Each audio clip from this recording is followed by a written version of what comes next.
দেখুন, রাজ্য সরকার এখনো পর্যন্ত খোলাসা করে কিচ্ছু বলেনি। কারণ সব ভিসার ডকুমেন্টেশন কেন্দ্র সরকারের কাছে থাকে না, কিছু রাজ্যের কাছেও থাকে। সেখানে রাজ্য সরকার এখনো পর্যন্ত কতজন পাকিস্তানি আছে, কতজনকে ডিপোর্ট করা হয়েছে, কতজনকে অ্যারেস্ট করা হয়েছে, কিচ্ছু কোনো প্রেস কনফারেন্স করে বা প্রেস বিবৃতি দিয়ে রাজ্য প্রশাসনের তরফ থেকে জানানো হয়নি। সুকান্ত মজুমদার কোন ভিত্তিতে, কিসের ইনফরমেশনের পার্সপেক্টিভে এই কথাটা বলছেন আমার জানা নেই। আর যদি ওনার মনে হয় যে আমাদের ভারতবর্ষের পাকিস্তানিরা ঢুকে আছে, তাহলে এই প্রশ্নটা সব থেকে আগে ওনার যাকে জিজ্ঞেস করা উচিত তার নাম হচ্ছে দেশের গৃহমন্ত্রী অমিত শাহকে। উনি কি করছেন? যদি আমাদের দেশে পাকিস্তানিরা বসে থাকতে পারে বা ঢুকে থাকতে পারে বা বাংলাদেশিরা ঢুকে বসে আছে, তাহলে তো সত্যিকারে আমাদের দেশের মধ্যে বিশাল একটা থ্রেট আছে। আমরা বাইরে জঙ্গিদের সাথে লড়বো না ভেতরে পাকিস্তানি না বাংলাদেশিদের সাথে লড়বো, সেটা তো একটা বড় একটা ডেঞ্জার, একটা থ্রেট আমাদের উপরে। তাহলে এই থ্রেটের জন্য দায়ী কে? এই থ্রেটের জন্য দায়ী মমতা ব্যানার্জি নয়। যদি সুকান্ত মজুমদারের কথা সত্যি হয়, আমি ধরে নিলাম যদি উনি বলছেন যে আমাদের রাজ্যে পাকিস্তানিরা এসে বসে আছে, তাহলে এই প্রশ্নটা সব থেকে আগে সেন্ট্রাল গভর্নমেন্টকে করা উচিত। বর্ডার তো আর আমাদের হাতে নয়, বর্ডার তো অমিত শাহর হাতে, গৃহমন্ত্রীর হাতে। তাহলে বর্ডার পেরিয়ে যদি পাকিস্তানিরা ঢুকে বসে আছে বা বাংলাদেশিরা ঢুকে বসে আছে, সেটার জন্য সব থেকে আগে যার পদত্যাগ করা উচিত তার নাম অমিত শাহ, দেশের হোম মিনিস্টারকে। দেখুন, এই রাজ্য সরকার তো নিজেকে আলাদা রাষ্ট্র মনে করার চেষ্টা করে মাঝে মাঝে। তো মাঝে মাঝে তাদেরকে মনে করাতে হয় যে এটা আলাদা রাষ্ট্র নয়, এটা ভারতবর্ষেরই অংশ। মাননীয় মুখ্যমন্ত্রীকে সেটা মনে করাতে হয় মাঝে মাঝে, প্রয়োজনে মনে করাতে হবে আরও একবার। এই রাজ্য কখনো নিজেকে আলাদা রাষ্ট্র মনে করে না।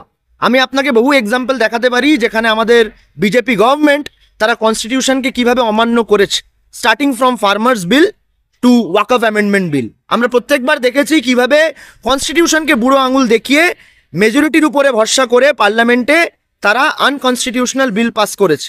বাংলা কখনো নিজেকে দেশের থেকে বাইরে মনে করেনি। বাংলা সবসময় মনে করেছে যে দেশ তাদের কাছে সব থেকে আগে, এবং দেশের জন্যে ইতিহাস ঘেটে দেখলেও যারা সব থেকে বেশি লড়াই করেছে দেশের হয়ে, সেটা স্বাধীনতা সংগ্রামের সময় হোক বা যে কোনো বড় মুভমেন্টের সময় হোক, সামনের সারিতে সবসময় পশ্চিমবাংলা থেকেছে। বাকি সব জায়গায় হয়ে গেছে, সব রাজ্যে হয়ে গেছে, কোনো রাজ্যে কোনো বিরোধিতা নেই।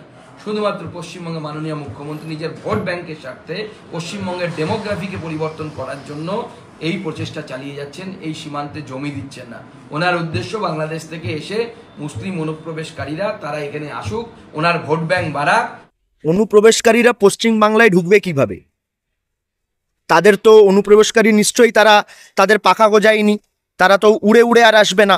তারা পিঁপড়েও নয় যে বর্ডারের তলা থেকে গলে গেলে দেখতে পারবে না। তারা তো মাটির ভেতর থেকেও সুড়ঙ্গ করে আসবে না, তারা বর্ডার পেরিয়ে আসবে।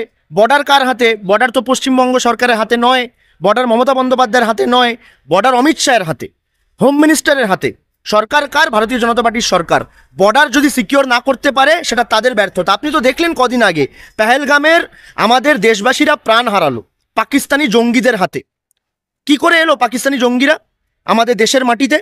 এই প্রশ্ন কারা করবে? এই প্রশ্ন কাদেরকে করবেন? এটা আপনাদের বিচার করতে হবে। আজকে আপনারা দেখেছেন ঠিক জঙ্গি হামলার পরে যতটা প্রশ্ন সরকারের কাছে করা হলো না মিডিয়ার দ্বারা, মিডিয়াতে কি ন্যারেটিভ চললো? হিন্দু মুসলিম ন্যারেটিভ চললো। কি ন্যারেটিভ চললো? এই ন্যারেটিভ চললো যে হিন্দু মরলো মুসলিম মারলো। আরে ভাই, হিন্দু মারলো বা মুসলিম মারলো, মুসলিম মারলো বা হিন্দু মারলো নয়, দিনের শেষে মানুষ মরলো। এবং কাদের হাতে মরলো? জঙ্গিদের হাতে মরলো। কোন জঙ্গিদের হাতে মরলো? বহিরাগত জঙ্গি, পাকিস্তানি জঙ্গিদের হাতে মরলো। তাহলে প্রশ্ন করুন, পাকিস্তানি জঙ্গিরা কিভাবে আমাদের দেশে ঢুকে পড়লো? কিভাবে বর্ডার সিকিউরিটি ফোর্সের চোখের নজরদারি থাকা সত্ত্বেও আমাদের দেশে জঙ্গি ঢুকলো? এবং শুধু সেটা নয়, ঘটনা ঘটানোর পরে 26 জনের প্রাণ নির্মমভাবে কেড়ে নেবার পরে তাদেরকে এখনো খুঁজে পাচ্ছে না আমাদের দেশের আর্মি, ইন্টেলিজেন্স। কি করছে হোম মিনিস্ট্রি, কি করছে ডিফেন্স?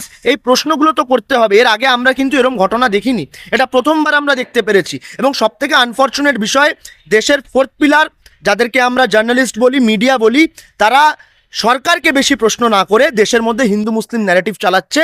এবং এতে আমি মনে করি জঙ্গিরা যতটা ক্ষতি করেছে দেশের, তার থেকে বেশি ক্ষতি করছে সেই সমস্ত ফোর্সেস এবং অর্গানাইজেশনস যারা দিনের পর দিন দেশটাকে ডিভাইড করছে এবং ভেতর থেকে ভাঙতে চাইছে। আমার কাছে যতটা জঙ্গিরা খতরা দেশের জন্যে, ততটাই খতরা হচ্ছে দেশের সেই সমস্ত ফোর্স এবং অর্গানাইজেশন যারা দেশকে ভেতর থেকে শেষ করতে চাইছে। আপনি ভেবে দেখুন, জঙ্গিরা প্রথমবার ইতিহাসে মানুষের ধর্ম জিজ্ঞেস করে তাদেরকে খুন করলো, মেরে ফেললো। একবার ভালো করে ভাবুন তো, যদি এটা তাদের এজেন্ডা হয়ে থাকে, তার মানে তারা দেশের কতটা বড় ক্ষতি চাইছে। এবং খুব দুর্ভাগ্যজনক বিষয় এবং আনফর্চুনেট বিষয় এটা হচ্ছে, তাদের এই মিশনটাকে ফুলফিল করবার জন্যে কিছু অর্গানাইজেশনস, কিছু ফোর্সেস, কিছু শক্তি আমাদের দেশের মধ্যে এই ন্যারেটিভটাকে আরও স্প্রেড করছে যাতে তাদের মিশনটা ফুলফিল হতে পারে। আরে জঙ্গিরা তো চাইবেই আমার দেশ হিন্দু মুসলিম করে শেষ হয়ে যাক। আরে পাকিস্তানিরা তো চাইবেই আমার দেশের সংবিধান পুড়ে যাক।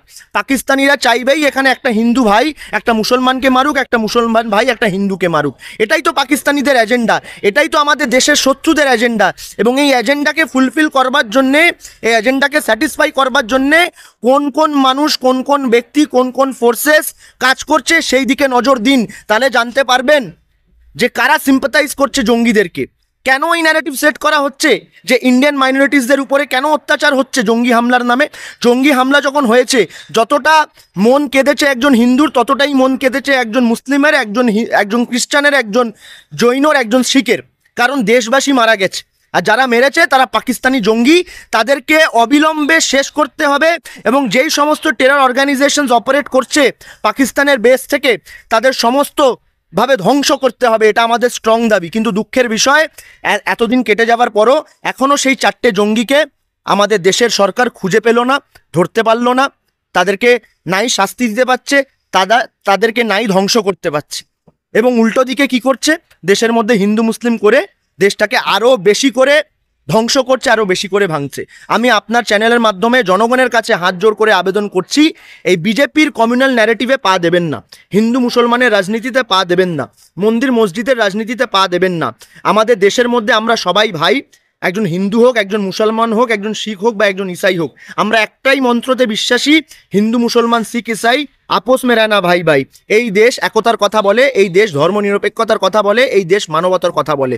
যারা এই একতাকে ভাঙতে চাইছে তারা দেশের শত্রু, পাকিস্তানি জঙ্গিরা দেশের শত্রু। তাই সমস্ত জঙ্গিদের শেষ হোক, সমস্ত জঙ্গিরা সমস্ত দেশের শত্রু আর ধ্বংস হোক, এটাই আমি দাবি করতে চাইছি। ওনার শেখ শাহজাহান, ওনার শেখ সুফিয়ান, ওনার আরো জাহাঙ্গীর থেকে শুরু করে এরা যারা আছে, পাড়ায় পাড়ায় জাহাঙ্গীর হোক, দুয়ারে জাহাঙ্গীর প্রকল্প, দুয়ারে শেখ শাহজাহান প্রকল্প উনি সফল করতে চাইছেন। সুকান্ত মজুমদারকে আপনারা প্রশ্ন করতে পারেন, তাহলে এপিজে আব্দুল কালাম নিয়ে ওনার কি বক্তব্য আছে? উনি তো নাম দেখে শুধু কথাটা বলছেন। হ্যাঁ, মানে জাহাঙ্গীর খান থেকে শুরু করে আরও যেই মুসলিম লিডার্সগুলো আছে আমাদের দলের, তাদের কাজের উপরে তো ফোকাস করতে পারে, নামের উপরে ফোকাস করছে কেন?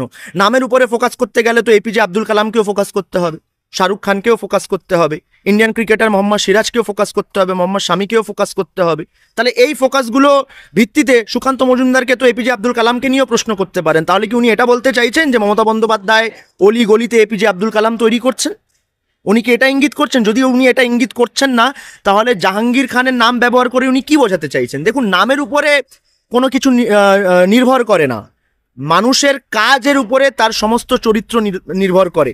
একটা মানুষ কি করবে সেটা তার নাম ডিসাইড করে না, তার চরিত্র ডিসাইড করে। আমরা তাই বারবার বলি, terrorism has no religion, violence has no religion. যেই মানুষ কোনো টেররিস্ট অ্যাক্ট ঘটাচ্ছে তার কোনো জাত বা ধর্ম হতে পারে না। তার কারণ কোনো ধর্ম, সে হিন্দু ধর্ম হোক, মুসলিম ধর্ম হোক, খ্রিস্টান ধর্ম হোক, কেউ কিন্তু হেট প্রিচ করে না, কেউ দাঙ্গা করতে শেখায় না, কেউ ঘৃণা করতে শেখায় না। তাহলে এইগুলো করছে কারা? যারা ধর্মটাকে ব্যবহার করে, টুল হিসেবে ব্যবহার করে, পলিটিক্যাল টুল হিসেবে মোর স্পেসিফিক্যালি ব্যবহার করে যারা মানুষের মধ্যে বিভেদ ছড়াচ্ছে, তারাই হচ্ছে ধর্মের শত্রু। যারা আসল ধর্ম মানে, তারা কখনো নিজেদের মধ্যে ঝামেলা করবে না, দাঙ্গা করবে না, তারা কখনো একের ওপরকে ঘৃণা করবে না। যারা আসল ধর্মে বিশ্বাসী তারা মানুষকে ভালোবাসবে, সে হিন্দু হোক বা মুসলমান হোক। এটাই আমরা শিখেছি, এটাই শিখে বড় হয়েছি, এটাই পশ্চিমবাংলার সংস্কৃতি। যারা এটা মানতে পারবে না তারা বারবার পশ্চিমবাংলা মাটিতে হেরেছে, আগামী দিনেও হারবে, সে শুভেন্দু অধিকারী হোক বা সুকান্ত মজুমদার হোক। এই রুফটপ রেস্টুরেন্টটা যখন হয়েছিল, আমি হলফ করে বলছি, তৃণমূল কংগ্রেসের লোকাল কাউন্সিলর থেকে শুরু করে অনেক নেতা পয়সা নিয়েছিল। প্রত্যেকটা এই ধরনের অবৈধ কাজ করতে এরা পয়সা নেয়। এমনকি ছোট ছোট যারা ডালা নিয়ে বসে রাস্তার পাশে, ডালা নিয়ে বসাটাও অবৈধ, কিন্তু গরিব মানুষ কোথায় যাবে? তারা পর্যন্ত কাউন্সিলর প্রত্যেক ডালা থেকে টাকা দেবে। এইসব ভুলভাল কথা ওনাদের সবসময় মনে হয় যে টাকা তোলা হয়, টাকা তোলা হয়, এসব বলে ওনারা জিততে পারেন না। যতই বলবেন ততই মানুষ জানে যে তারা মিথ্যা কথা বলছে। এইসব করে বাংলা দখল করা যাবে না। আমি আবারও বলছি, বারবার সরকারকে মালাইন করার চেষ্টা হচ্ছে, তারা কিন্তু ভুলে যাচ্ছে। গোটা ভারতবর্ষ এখন ঘুরে এসে দেখুক যে সব থেকে শান্ত কিন্তু পশ্চিম বাংলায়, সব থেকে শান্ত কিন্তু পশ্চিম বাংলার মাটি। এখানেই কিন্তু আপনি দেখতে পারবেন যে একটা হিন্দু মুসলমান বসে একসাথে একটা থালিতে খায়। অন্য কোনো রাজ্যে, গুজরাট, উত্তরপ্রদেশে পরিস্থিতি কি সে আপনারা জার্নালিস্ট, আপনারা খুব ভালো করে জানেন। এই পশ্চিমবাংলার সংস্কৃতিতে যারা ভাঙতে চাইছে তারাই দিনের শেষে ভেঙে পড়বে, এটা আমাদের বিশ্বাস এবং সময়ের অপেক্ষা। ভিখারিরও অদম হচ্ছে এই তৃণমূল কংগ্রেস। সেটা ওনাদের চরিত্র ব্যাখ্যা করছে। যারা একটা লড়াই করার দল, মমতা বন্দ্যোপাধ্যায় লড়াই করে উঠে এসেছি। মমতা বন্দ্যোপাধ্যায় লড়াইয়ের ব্যাপার সবাই জানে। 34 বছরে হারমাত বাহিনীদের সরকারকে কি করে উপড়ে ফেলেছিলেন মমতা বন্দ্যোপাধ্যায়, ওনার সমস্ত সংগ্রাম আন্দোলন সেটার ব্যাখ্যা দেয়। যারা এই দলটাকে ছোট করছে তারা দিনের শেষে সেই লড়াই, সেই সংগ্রাম, সেই আন্দোলনকে ছোট করছে এবং সেটা খুব স্বাভাবিক। সুকান্ত মজুমদারের মতো নেতা, তারা কোনোদিন কোনো আন্দোলন সংগ্রাম করেনি, লড়াই করেনি, তাই তাদের মুখে এইসবই মানাবে। আর তারা এসব যত বলবে তৃণমূল কংগ্রেসের ভোট তত বাড়বে। ভিখারিদের থেকে ভিক্ষা করার খাবার পরিস্থিতি তৃণমূল কংগ্রেসের নেই। তৃণমূল কংগ্রেস মানুষের সেবা করে বেঁচে আছে, আগামী দিনেও মানুষের সেবা করে বেঁচে থাকবে। যারা ভিক্ষা করে খাচ্ছে তারাই এই কথাগুলো বলছে। আমি তো আবারও বলছি, যে যেমন হয় সে তেমন কথা বলে। চোর নিজেকে চোর বলে না, একটা ভদ্র মানুষকে চোর বলে। বিজেপির কালচার যেটা, সেটা তারা তৃণমূলের উপরে চাপিয়ে দিতে চাইছে, কিন্তু মানুষ বিচার করবে ভোটের মাধ্যমে। 21-এও বিচার করেছে, 16-তেও বিচার করেছে, 24-এও বিচার করেছে, 26-এও বিচার করবে।